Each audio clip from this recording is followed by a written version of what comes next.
Me da mucho gusto recibir aquí en el estudio a Gastón Luquen. Gastón, ¿cómo estás? Muy buenos días. Muy buenos días, gusto verte. Gracias por la invitación. Al contrario, gracias por estar aquí con nosotros. Hay varias cosas que platicar, pero para contextualizar, tú has sido, entre otras cosas, diputado federal por el Partido Acción Nacional, pero realmente tu militancia formal es reciente. Así es. Yo fui invitado hace algún tiempo como candidato ciudadano a participar representando al PAN aquí en Baja California por la diputación que mencionas. No fui el primero y no seré el último. Una de las cosas que me gusta del PAN es que se abre a los ciudadanos, los invita. Y bueno, esta participación yo le agradezco mucho al PAN que me ha dado esta oportunidad. Y efectivamente mi proceso de afiliación al PAN ha sido posterior a la invitación que hicieron para que yo fuera diputado. ¿Qué es lo que finalmente te convence de hacerte militante del Partido Acción Nacional? Yo me siento muy identificado con las propuestas, con los valores, con la ideología que tiene. Esto de ser panista, creo que es importante decirlo, no me hace ser antipriista ni antiperredista. Yo creo que hay muchas cosas buenas de todos los partidos, por difícil que sea creerlo. Hay muchas personas muy valiosas en todos los partidos, pero me sentí más afín o más cercano a la historia del PAN y a lo que está buscando que el PAN logre o proponga o se haga. En este contexto de lo que ves de positivo en los partidos, obviamente también en el Partido Acción Nacional, porque si no, no te hubieras afiliado, ¿cómo ves la renuncia de Osuna Jaime? Es algo que ha llamado mucho la atención porque era considerado un elemento muy valioso y lo han criticado en muchos sentidos, lo han defendido. Tú en particular, ¿cómo ves el caso? Bueno, yo creo que cuando renuncia un miembro relevante de cualquier partido, siempre llama la atención, es natural. Pero generalmente lo que sucede es que la atención se va sobre la persona, sobre sus características. Y también se tiende a exagerar o darle muy poca importancia a la salida. Y van expresiones desde que no lo necesitamos hasta que no, el partido no es lo mismo sin él o sin ella. Y yo creo que lo importante aquí es separar la persona y más bien poner atención a las razones que está dando la persona, en este caso Héctor, para salir del partido. Yo en lo personal lamento, pero respeto la decisión de Héctor. Creo que los problemas no se resuelven huyendo de ellos. Creo que la crítica siempre es mejor cuando viene acompañada de sustento. Creo que todavía es mejor cuando viene acompañada de una propuesta. Habiendo dicho esto, yo creo que hay que entonces analizar las cosas que dice Héctor. ¿Qué dice él? Bueno, él dice que hay muchas afiliaciones llamadas maruchan o instantáneas que tienen el propósito de inflar el padrón de manera rápida y artificial para que luego después haya un control corporativo sobre estas personas que son los que van a elegir a los candidatos. De ser cierto esto, bueno, pues sería muy delicado porque va en contra de los principios de Acción Nacional. Él dice también que cuestiona pues implícitamente si todas estas miles de personas se afiliaron por su libre voluntad o si son más bien personas que fueron llevadas para que esto sucediera. Entonces esto es importante también que el partido pues defina si lo que está diciendo Héctor es cierto o no, decida al respecto o en su defecto que Héctor presente las pruebas y las muestras. También que se usen recursos públicos en estas afiliaciones o que muchos de estos nuevos afiliados son sujetos o beneficiarios de programas de asistencia y de apoyo del gobierno. Pues yo creo que de ser cierto esto atenta o atentaría contra la dignidad de la persona, pues que casi estarían abusando de su condición de dificultad o de pobreza. Entonces yo creo que hay que irnos sobre las causas que da Héctor y ver si son ciertas o no y atenderlas. Pero más allá de eso, yo creo que la solución a estos problemas y estos retos, y quiero ser muy claro, lo habías dicho, me habías dado la oportunidad para decirlo, el PAN tiene hombres y mujeres talentosos, tiene propuestas vigentes, tiene una historia, es un instrumento de transformación, de cambio en el país. Pero yo creo que es importante también reconocer que sí tenemos problemas. Es decir, no podemos tapar el sol con un dedo. Claro. La gente ya no se la cree y qué bueno que así sea. Para hacerlo hay que parecerlo y para parecerlo hay que serlo también, como dice el dicho en la política. Y yo creo que la solución es que el PAN se reencuentre con las causas que ha venido enarbolando, pero se reencuentre en los hechos, no nada más en el discurso y en el rollo, en las palabras. ¿Y qué quiere decir esto? Pues ser congruentes, ser capaces, ser decentes, hablar de frente, franqueza, estar de cerca con la gente, ser autocríticos, no nos engañemos a nosotros mismos y hacer las correcciones y las precisiones que se tengan que hacer. ¿Qué se requiere? Bueno, pues esto y personas que también convenzan con la palabra y que también sean contundentes en el ejemplo. Con los hechos. Ahora, una cosa es que un partido tenga problemas que atender y otra cosa es que esté en crisis. ¿Tú considerarías que el Partido de Acción Nacional está en crisis? No te sabría decir, David, y no es una cuestión de darle la vuelta. Yo creo que, por ejemplo, si lo vemos en perspectiva, esto yo creo que tiene que ver con la derrota del PAN en el 2012. Y si nos vamos al 2000, cuando se dio la derrota del PRI en ese tiempo, pues también el PRI sufrió por algunos años, 2, 3, 4 años, una serie de problemas, una serie de situaciones muy difíciles producto de esa derrota. Y el PRI, en términos electorales, digamos 12 años después, pues se recompuso, o sea, en términos estrictamente electorales. Y yo creo que el PAN, si lo vemos en perspectiva, son problemas naturales que tiene, que debemos de evitar que llegue a ser una crisis. Y independientemente de qué calificativo le pongamos, si es crisis o nada más un problema, lo que sí requiere es atención. Y la pregunta es, ¿cuándo saldrá de estos problemas? Y yo creo que la única respuesta es ¿cuánto tiempo? ¿En cuánto tiempo? No es si saldrá o no saldrá. Yo soy optimista, yo soy de la idea que sí podemos salir de estos problemas, de que podemos reencontrarnos con la gente, reencontrarnos aún más con las causas nuestras, quitar estos obstáculos para hacer mejor las cosas y hacerlas como se tienen que hacer, lo mejor posible y bien.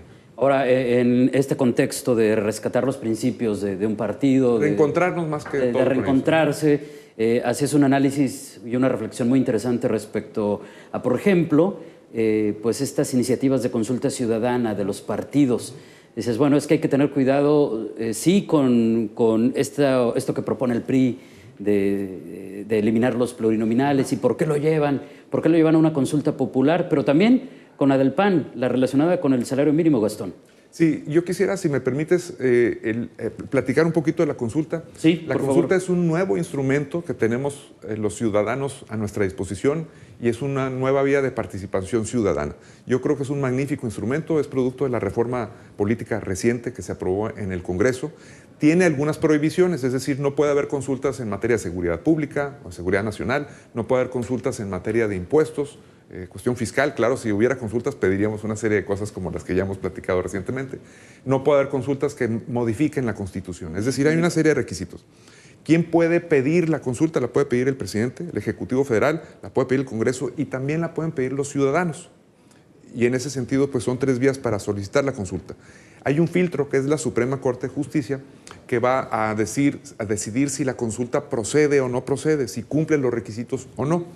Y en ese sentido, los 3 partidos, un requisito es que una vez que ya se va a hacer la consulta, para que la consulta tenga efectos vinculatorios, es decir, para que surta efectos legales, tendrá que haber participado por lo menos el 40% de los electores registrados como tales, es decir, del padrón. Muy bien. Entonces, a partir de esto que es una consulta, los requisitos, las prohibiciones, en este caso, los 3 partidos nacionales más fuertes han iniciado un proceso que busca llegar a una consulta. El primero fue el PRD, con una pregunta que en pocas palabras dice si estarías de acuerdo para que se revirtieran las modificaciones que tienen que ver con la reforma energética. Y es una consulta que tiene un grado de popularidad más o menos interesante, no puedo decir si sea mayoría o minoría, sin embargo hay un pequeño detalle, la consulta está hablando sobre la modificación de la Constitución, la reforma energética fue una reforma constitucional, entonces lo más probable es que la Suprema Corte le dé palo porque no se puede hacer consultas sobre reformas constitucionales. Muy bien. El PRD ya lo sabe, pero bueno, se hará sorprendido en ese momento. Y en el Inter está aprovechando una circunstancia que para ellos es importante, un tema que para ellos es fundamental. Luego entra el PAN en el tema de las consultas y nos está preguntando, con una pregunta rebuscada, si en pocas palabras estamos de acuerdo con que se eleve el salario mínimo. Pues yo creo que no habrá nadie que esté en desacuerdo con eso y que en ese sentido pueda considerarse superflua la algunos consulta. Empresarios han dicho que no. Así es. Pero pocos. Así es. Y en ese sentido, pues tendrías una gran mayoría que pudiera decir que sí. Lo que está buscando el PAN aquí es que se abata el rezago del poder adquisitivo del salario mínimo y se pueda actualizar respecto a cierto límite de necesidades básicas. Entonces, esa es la segunda consulta. Y la tercera, que es la del PRI, para no quedarse atrás, hizo bien, está en este proceso de consultas y está haciendo una pregunta muy clara, muy específica, que yo creo que también tendría mucha popularidad, es si estamos de acuerdo en reducir 100 diputados plurinominales y todos los senadores plurinominales en el Poder Legislativo. Yo creo que va a tener una gran aceptación, pero yo creo que tenemos que tener en mente 3 cosas. 1, esta consulta también modifica la Constitución y entonces es muy posible que la Suprema Corte le diga que no. 2, el que haya menos diputados plurinominales no quiere decir necesariamente que va a haber menos gasto. Pueden gastar igual o más 400 que 500. Y 3, aguas con que se eliminen esos diputados plurinominales. Yo en lo personal estoy de acuerdo con la propuesta del PRI, siempre y cuando se conserven los mecanismos de sobre- y subrepresentación en la Cámara. Ese es otro tema más complicado, pero claro, siempre y cuando no le signifique una ventaja indebida a cualquier partido, esta propuesta tendría mucho sentido. Entonces yo creo que eso es algo que tenemos que cuidar, pero en los 3 casos me da la impresión que pues, son 3 salidas al ruedo que pudieron haber sido mucho mejor. Yo creo que las propuestas que debemos de estar discutiendo son más bien sobre educación, sobre los problemas fundamentales de México, y ojalá que la consulta en un futuro nos dé esa posibilidad y que los ciudadanos también la usemos. Aquí en Baja California ya hay ese mecanismo, se ha usado muy poco, pero yo creo que es un buen momento para invitar a reflexionar si debemos usarlo aquí en Baja California para bien de los ciudadanos. Esa sería la parte positiva, pero finalmente algunos tenemos la impresión de que los temas seleccionados por cada uno de los partidos tenían fines más politiqueros que sociales, ¿no? Yo creo que sí. Los partidos que están buscando cerrar la brecha que creo ellos mismos han abierto con los ciudadanos. Están buscando congraciarse con los ciudadanos. Creo que el propósito es bueno. La pregunta es si, como lo están haciendo, y con unas preguntas que pueden ser un tanto demagógicas o que ellos mismos saben que al final del día no será una consulta, pues ¿por qué lo están haciendo? En el caso del PRI, por ejemplo, pues que no pierda tiempo con las consultas. Si efectivamente quiere que haya esta iniciativa prospere, que la presente en la Cámara de Diputados o en la Cámara de Senadores. Yo creo que tendrá, si se presenta bien, va a tener un respaldo popular y tendría posiblemente el respaldo de los otros partidos. Entonces, sí, ¿para qué ir a una consulta que posiblemente no va a llegar a ningún lado porque la Suprema Corte va a decidir que es una modificación constitucional y no es por ahí el asunto? Entonces, que lo presente en el Congreso. Y que venía de la mano con algo que muchos nos preguntamos en su momento, y es, bueno, ¿y por qué no lo resolvieron en la reforma político-electoral, no? Que era uno de los momentos. Sí, pero bueno. Y siempre estaba el tema, pero en honor a la verdad, desafortunadamente no se resuelven muchas cosas o todas las cosas que quisiéramos en una reforma. Pero esta materia que está pendiente, con toda razón lo señalas, pues que se modifique. Es decir, que hay que ir seguir dando pasos en la dirección que vamos. Gastón, se nos acaba el tiempo, pero antes de despedirnos, ¿qué viene para Gastón Luken para los próximos procesos electorales? ¿Cuáles son las aspiraciones? ¿Hay algo para el 2015, por ejemplo? Apoyar a los candidatos que merezcan el apoyo, ojalá que en ¿Pero tú quieres ser candidato? No. En el 2015 no. En 2015 no. ¿Y en los procesos posteriores? Pues yo creo que ya sería mucho decir hasta el 2015. Yo quisiera tener una bolita mágica en los procesos posteriores. Luego seguiría el 16 y luego, si no me equivoco, el 18. El 18, y sí. luego el 21 y luego ahí nos vamos. Bueno, entonces, a ver, pero hay 3 en específico. Yo te puedo contestar hasta el 15 con mucho gusto. Hasta el 15 no quieres ser candidato. Definitivamente. Ahora, pero se hablaba que tú en algún momento que quisiste ser candidato a gobernador. Eso fue en el 13. Ajá. Pero vamos a ver para adelante. Entonces, en este momento, ¿no me dirías que quieres luchar por esa candidatura otra vez? En este momento te digo que en 2015 no es de mi interés ser diputado federal o ser candidato. Mi interés es apoyar a los candidatos que nuestro partido pueda presentar a la sociedad. Ojalá que sean candidatos presentables, ojalá que sean candidatos atractivos, que cumplan dos requisitos fundamentales, que sean capaces y decentes.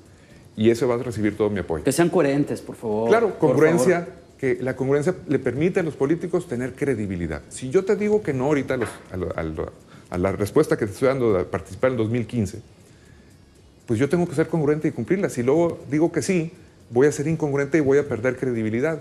Yo no te puedo decir que del 2016, por ejemplo, porque no sé. Y si te digo que no sé, pues es la franqueza, te lo digo con toda verdad. Me encantaría saber, me encantaría tener una bola de cristal para decirte sí o no en el 2016, pero mi respuesta es no sé.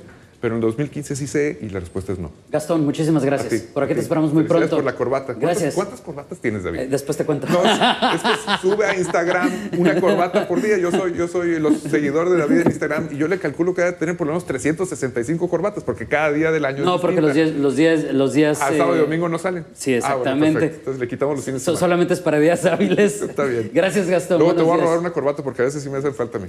Cuando gustes. Vale, gracias. Es Gastón Luken. Una pausa y volvemos. Esto es Visión Informativa, primera emisión.